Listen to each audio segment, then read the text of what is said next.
Hello, folks. You have come to a session to learn about identifying and dealing with tail end lambs, those little suckers that just keep on giving us pleasure. We've got Kristy Howard and McKenzie Craig to speak to you about their experiences in a demonstration that was done through one of the Best Wool groups. So without any further ado, I'll hand over to Kristy. Thanks, Martin. I'm the facilitator of the Goulburn Murray Best Wool Best Lamb group, and McKenzie is one of the participants in the group. This group is located around Nathalia in North Victoria, so not far from here. The group's been going since 2012. It actually was the reformation of a prime lamb group back from the 90s, and it consists of about 18 to 20 farming businesses. The members of this group are all prime lamb producers, and most of them have either cropping, irrigation or both. And really the systems that they run in their area are looking at getting early lambs, so autumn lambs, getting them into that sucker market as quickly as you can in midwinter. So over the years that has changed a little bit. They used to be really early lambers in the start of March, hitting that market in June. Now they're more April lambers hitting the market sort of July, August. But really, one of the big things that we've talked about in this particular group is what do we do with the small lambs? What do we do with the poor doers? The ones that you've sold the majority of them as suckers into that market and then you've carried these ones over. Are they worth it? Do they make you any money at the end of the day? So that was a discussion we'd often had as a group, and we were lucky enough to get the support from the department to actually run a trial to actually monitor lamb growth rates using electronic ID in a commercial operation system to see what happens with those lambs throughout their life. So the main aim of the trial was to monitor the growth rates of lambs using electronic ID from marking to sale, with the main aim of identifying the small lambs and determining what we were going to do with those small, slow-growing lambs. We had 4 members of the group decide to take part. One's a spring lammer, but the other 3 are autumn lambers. Graham Sadat, he was here in the last session. He was the first one to monitor lambs in 2014, and he had 2 mobs of singles and twins, lambs finished on pasture and the tail end in the feedlot. McKenzie, who's over here, he's going to tell us about his lambs, but basically he had his entire flock separated into singles and twins, and we monitored all of them, and the twins, ewes and lambs were fed on lucerne, and his singles were fed on crops and pasture. The other 2 members of the trial are not here, and we're not actually going to talk about their results, but I'll tell you about what they did. They looked at, Phil looked at a mob of singles and twins that were run together. That was supplementary. The lambs were supplementary fed on good subclover pastures with pellets, and then Neville had his mob of twins that he looked at weaning half at 12 weeks and the other half at 16 weeks, and strip grazing his ewes and lambs on his subclover pastures. So there were a number of challenges with setting up this project, and the first one was actually getting the equipment right. What sort of electronic ID was actually worth putting into practice in a commercial situation? And then the next part of it was how are we going to monitor and weigh these lambs? So how many times do we need to weigh them? When do we need to weigh them? Things like that. So to tell you more about the equipment, I'm going to hand over to McKenzie.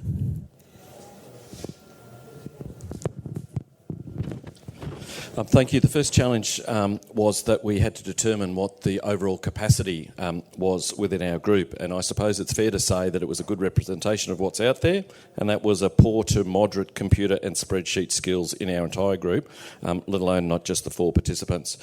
And I guess the 2 extremes were that one guy had no equipment, no computer, no smartphone, and wasn't interested in any type of technology, but he was probably one of our better sheep and lamb producers. The other guy was completely the opposite. He had no equipment. He was a complete tech head, very good in the office. He was a Johnny-come-lately producer, and guess what? That was me. Ultimately, we needed something that was portable, and that's why we selected some of the gear that we did.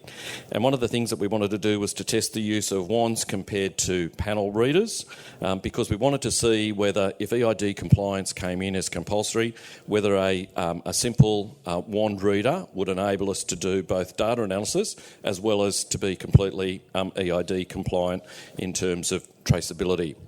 And we also wanted to compare the use of sophisticated indicators like the ones you've probably seen today, and compare that to some of the laptops that are available with, again, quite sophisticated computer software systems on board. So here's what we bought. And the choice is still completely overwhelming, and you've just got to somehow put a marker in and work out what you need. As I mentioned, we fitted a panel reader permanently to the crate.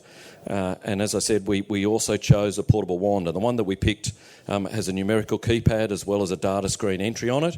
And what that allows you to do is to actually enter data. So if you have a very simple set of scales, albeit that it's slower, you can actually enter condition score, weight, genetics onto that keypad, record the tag, download that data. You can do all the analysis. You can be EID compliant. You can print out the pick number tags that are going to that sale. You can do whatever you want.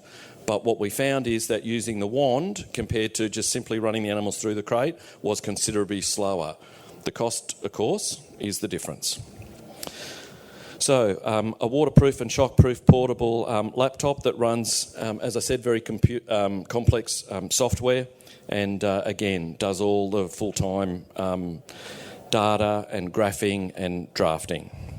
And the equipment is shared around the group, and I'm very pleased to report that the technical capability within the group has improved significantly, and people are now fully utilising the capacity of some of the gear that they already have. They understand the interoperability between various pieces of gear much better than they did, and it's very exciting for me, rather than the guys having to bring the indicator to me and physically pass the indicator to me and ask me to download the data. Some of them are now very competent that they can actually download the data electronically, attach it to an email and send it to me electronically and send it around the world, and I think that's a great improvement.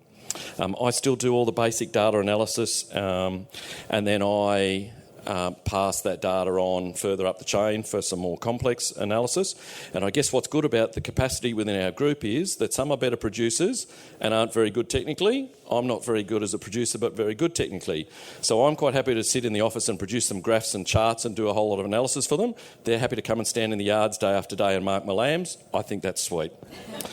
As I said, Kristy does the next set of data analysis and produces that to a group, and she'll now run through the second part of the challenge.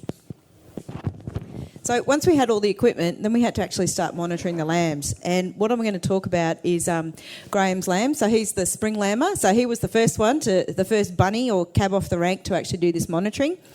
He's got composite ewes, which you can see there with terminal size over the top of them.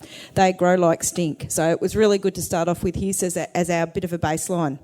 Now, this graph is just very busy, but I'll explain it to you. This is all of the lambs that we were monitoring of Graham's in that particular year. This is their weaning weight down here, the live weight in kilos that they weaned at. And then up here was their growth rate from marking to weaning.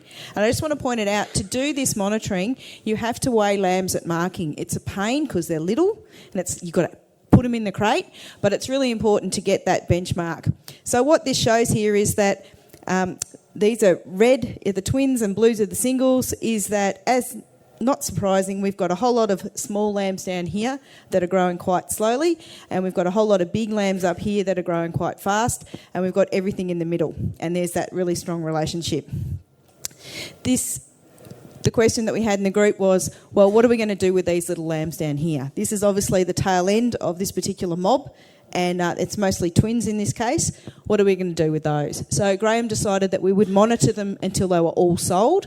And so this next graph is the same data that was on the previous one. It's just coloured different colours. And the different colours represent the different times each lamb was sold. So, unsurprising, all these lambs up here with the green one, they were sold first. The heaviest lambs at weaning were the first ones sold. That's something quite simple. We could all get that. The next lot of lambs sold were these red ones here. So they were sold in January. These ones were sold in December. They were all born in August. So that was good. So we've got about, 80-90% of the lambs sold here. The ones with these purple crosses here, they were the ones that Graham kept as his replacement ewes, because he breeds his own ewes. And the ones that we were really concerned about, though, were these ones down the bottom here in this blue box. So the ones with these funny little stars, they were put into a feedlot and they were sold in late Feb. And then the ones that were represented by these little blue diamonds, they took until May to get to sale weight, and they were in a feedlot as well. So the upshot of all of that was that we were able to sell 74% and 18% of that particular mob of lambs before the 27th of January. So that's a pretty good outcome. Graham was pretty happy with that. And they had good growth rates from marking to sale up the top here, above 200 grams a day. But this last little 8% of lambs, they took all this extra time, 146 days, to get from weaning to sale. So this last lot was sold 188 days after they were weaned. And you can see, if you look up the top, that their growth rates over their lifetime are much lower. So what did we learn from the first part? Well, the first thing was that the small lambs at weaning generally had lower growth rates. Not always. Some small lambs at weaning had high growth rates, and so they were going to do all right. The small lambs at weaning were the last ones to be sold, and those small lambs at weaning took 146 days longer to reach sale weight. And Graham was just in here before and he said, and they didn't even reach the same sale weights as the ones that were sold earlier. So, armed with that information, McKenzie started to monitor his lambs. This shows our group walking through. These are my twin-bearing ewes on Lucerne, and I guess the question is, does that blue jacket make my tail look any bigger? I guess one of the things that Jason said was about no baggage and no preconceived ideas, and without being flippant, I've only been farming in my own right for 18 years, and I took over my family's farm and they all died, so I guess I am very passionate about this data and understanding, and I use the technology to better understand what's on the ground. And part of the thing about having no preconceived ideas is that you are completely open to being convinced by data analysis rather than gut feel. I decided to monitor the entire drop because I figured that the cost of the chip to put into the plastic tag is really no big deal in the overall scheme of things. You're already putting a tag in its ear, you might as well put an electronic tag in its ear, even if you don't use it, it's there. You bring the lambs in, you weigh the lambs. It takes you no longer time to weigh a lamb with an EID tag than it does to weigh one without it. So again, it was all about starting to capture the data. If and when you ever use the data, that's great. And if you don't, at least the data's there to do it. But what we found is that the more data that we collected, we could spin off onto other areas and do analysis that we didn't even know that we were capable of doing when we first started this trial. For example, we're able to follow some carcasses through the abattoirs, and we got some carcass feedback, and we were able to relate from the hooks on the carcass on the chain of non-doers or ones that had to be trimmed or ones that had pleurisy. We could actually follow that back to the same tag number and look at its growth weight, and so, not surprisingly, we could actually identify that they were probably poor doers at the time. Right, there are three things that I really wanted to know. And the first was, could we identify the tail and determine its size? How many weights does it take to actually see the pattern? And thirdly, could I improve my profit by determining the sales dates ahead of the time and therefore lock in prices in our area, a traditionally collapsing market? And we were always completely reactive to prices and reactive. And by the time we got the lambs in and weighed them and my stock agent booked in, they were always too heavy, they were always over spec, and we were completely reactive, and that was doing my head in, and I wanted to get ahead of the curve. My aim was to have all the lambs sold by the 1st of October because I need to lock my crops up. And the whole purpose of them is for grain production, and I don't want to waste another cut of my lucerne on finishing lambs that aren't doing very well. So let's jump to the data. So this graph was live weight versus average daily weight gain, and again it's very similar to Graham's. It was on the 6th of August, and that's showing my lambs that are 4 months old, and assuming that they were born in the second week of April, and this graph is 1 month after weaning. And again, no surprise, there's a majority relationship between average daily weight gain and live weight, but there are some exceptions, and there's every possible combination and permutation about twins and singles and doers and heavies and not slowing, and it's just amazing when you start plotting them what you see.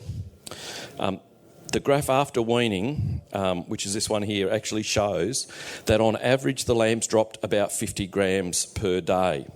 And the only reason I bring that up is because that's another talk that Kristy and I could spend probably 3 hours on. But we now at least have some data to analyse that choice.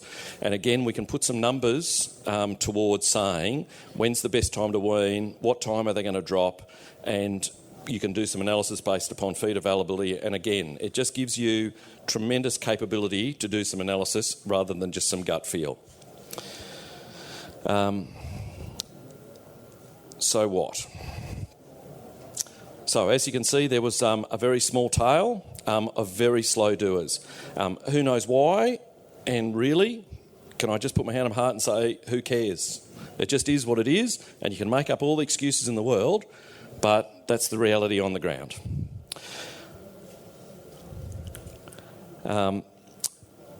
What our group said was that confidently that anything that was less than 30 kilograms and was growing at less than 200 grams per day was not worth keeping. And in this example, where we've got that yellow balloon there, that single would take until early February to finish. And you can see the lambs around it would be a similar thing. So can I just say, poor doers, we've shown, are poor doers. And every time you get the lambs in the yard and you look and you go, oh, that was probably a late born. Oh, no, it was one of a twin. It'll catch up. No, it doesn't. Poor doers are poor doers. Poor doers start as poor doers. Poor doers end as poor doers. There are no exceptions. There are no excuses. Righto, next slide. So, first decision made. I'm not going to run my whole farm for 23 crappy lambs. So we got rid of those. And it was amazing to see what the mob looked like after we took those 23 out. It just lifted the whole look, let alone technically, but visually. So again, why? Bad luck. It was amazing, as I said, to see, but we'd achieved the first of my objectives, which was we identified the tail, we'd seen the pattern, we knew what to do. Righto. So, if you love time in the office and if you're a whiz on Excel, all I can say is this is where it gets very exciting for me. It's fun for the whole family. I'd written a lot of spreadsheets for all of the participants, and I still get the data from them, and these are my graphs that we're seeing on the screen. So what I then wanted to do was I tried some different what-if scenarios to see if I could forward plot if the lambs continued, albeit at a reduced average daily weight gain, could I put some projected numbers on to identify some sales dates. I could then count the animals that fell into those various weight groups, and I was targeting a carcass weight of about 25 to 26 kilos as the price fell away for anything outside of that band. We did have a market for the heavies, but it was less. And again, it has to come back to the cost of production, and you have to start putting some numbers against it. An old fellow once said to me, you only ever fatten a lamb once. And what traditionally, I think our farm has done is we hang on and we hang on and we hang on and we try and get them bigger, we try and get them fatter, but the price is collapsing at the same time as the weight's being put on their back, and we're only marginally keeping up with that decline in price. So again, it's about what is the best time to quit out of the lambs based on financial analysis. We had another market for the heavies, as I said, but it's just, it's no point fattening the lamb twice. I was very confident that we could sell basically 200 lambs every 2 weeks from mid-August until the end of September. And again, as a fairly new producer, when I said that to my agent, and I said, these are the numbers, book in these time slots for the next month and a half, he just laughed at me, told me to settle down, told me I was getting a bit ahead of myself.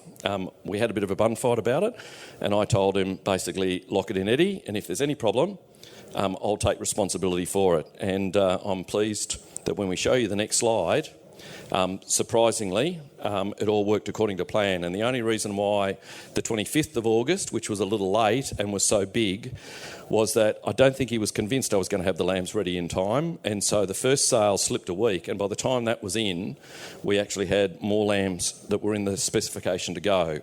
And hence the reason why the 3rd of September was slightly lower. But if you average that out, you can see that we basically sold those lambs over that time.